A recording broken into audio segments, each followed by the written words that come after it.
Time பார்த்தீங்கன்னா 4:30 மணி ஆகப்போதுங்க. மதியம் நல்லா படுத்து தூங்கியாச்சு. இப்போ தான் 4 மணிக்கு மேல தான் எந்திரிச்சோம். அப்படி தூக்கம் அன்னைக்கு தூக்கம் வந்துருச்சு.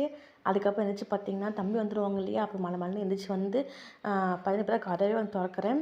வந்து கதவ தொறந்து வெளில பார்த்தா, நேத்து துணிலாம் துவைச்சு போட்டிருந்தேனா, அதெல்லாம் கொஞ்சம் காலையில நப்பா இருந்துச்சு. அதெல்லாம் வந்து காஞ்சிருக்கும். அதெல்லாம் எடுத்து எல்லாம் மடிச்சு வைக்கணும்.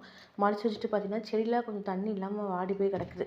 அந்த செடிக்கெல்லாம் வந்து தண்ணி வந்து கொஞ்சமா வந்து எல்லாம் ஓஸ் விட்டு தண்ணி விடணும். நம்ம வீட்டு ரோஸ் பார்த்தீங்கன்னா, அந்த பக்கம் நாங்க தொட்டில் வச்சிருந்தோம்.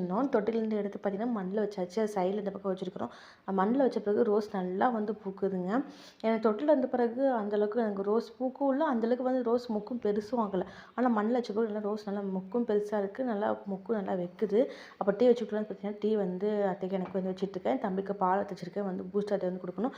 காலைல வெளக்குன பாத்திரம்லாம் எடுத்து கமுத்தவே இல்ல. சரி டீ குடிச்சிட்டு எல்லாம் கமுத்திக்கலாம்னு சொல்லி விட்டாச்சு. காலைல சரி சாப்பிடலாம் கொஞ்சமா மீதி மீதி இருக்கு. அது வந்து நான் இப்போ ஈவினிங் சாப்பிட்டுருவோம்.